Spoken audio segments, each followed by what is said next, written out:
Hello everyone, Stephanie with you today again with a video for Stamping Bella featuring those awesome products. I can't tell you enough how much I love them. And today I'm super excited because we're going to play with the Uptown Zodiac Girl Gemini. And why the Gemini, would you say? Well, of course, because I'm a Gemini. My birthday is on June 19th. And as soon as I saw this collection from Stamping Bella, I was swooned. Seriously, Uptown girls are amazing. They're sassy, they have attitude, the sentiments are always awesome, but mostly the zodiac signs are definitely what you need to order right now. Well, this and the background stamps and then the tiny townie and well, just get everything, right?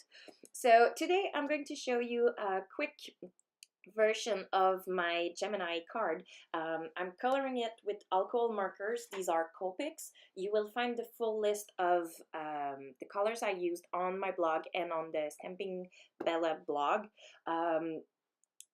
But mostly I'm just using my regular skin tones, and I decided to differentiate the girls because although they are Gemini and although it's a set of twins, I do like to have them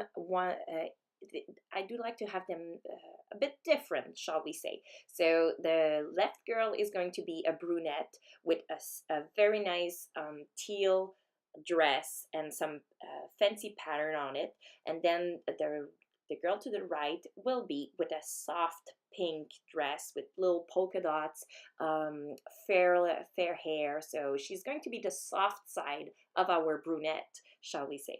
And so you're going to see how I added a little bit of jazz to the dresses. And also, well, the card is fairly simple. It's a pretty clean and simple card. I'm using pattern papers, just layering them and fussy cutting my girls, and then adding some enamel dots. But for now, what you're seeing on the screen is that I'm coloring. So I'm just going to speed up the process and put some music on because that's going to be more fun than listening to me wondering about my life. And I shall take you back by the end of the card.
So now we're going to add some dimension and some jazz to our dresses. So as you can see, the brunette has a very teal turquoise dress, and the fair one has a very nice pink dress. And what we're going to do is that we're going to first, with a Sharpie and a Copic multiliner in black, we're going to add some lines and dots. So on the left one, I simply followed the pleats and the folds that were designed in the stamp, and I added some lines, so simply inversing the pattern. So you just want to do some diagonal lines and going in with V shapes. So you're just putting lines. It doesn't have to be fancy. It's just fun, and it's not like you're altering the stamp. You're just adding a little bit of pattern in it, which is pretty nice because then you get more out of the same stamp. So the left one is basically heading lines, and the right one is just taking your Sharpie paint or any type of marker that you'd like and that can see through the alcohol markers, and just putting some dots here and there. So nothing fancy, but quite a finished look. I do have to say that I like doing these techniques because I like to have some flower patterns, some plaid patterns, or simply removing inks with a blender marker so that you can see the different tones. And I think they look pretty fab. And I mean, can we just say that the girls are simply awesome the way they are in the packaging? So you don't necessarily need to alter or give any pattern. The stamps are made so that you can just stamp them right away, color them, and have fun. No reasons to go fancy. I just wanted to show you another option. So right now I'm fussy cutting the girls so that they could go on my card base, but please save yourself some time, and when you order the Gemini set, just add to your cart the cut it out matching coordinating dies that are available in store, which is awesome because then you don't have to go well. So on to the next step. I have my card base. It's a regular A2 white card base that I simply folded to the top so that you have a 4¼ inches by 5½ inches card. And then I simply die cutted a few pattern paper. I didn't really cut anything, just went with the dies that I had in my stash, layering some pattern paper, and then I'm adding some foam stripes so that you can have more dimension on your card, but still being able to mail it in and not having to pay the extra fee.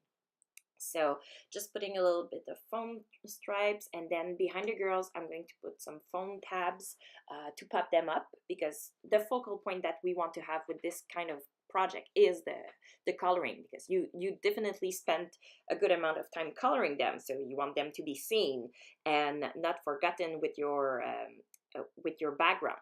So I'm putting the girls on the A2 card size, and then I'm going to finish with some enamel dots. And as you can see, I'm a very big fan of enamel dots, so I had to take other bottles, and you have the final result. So see you soon!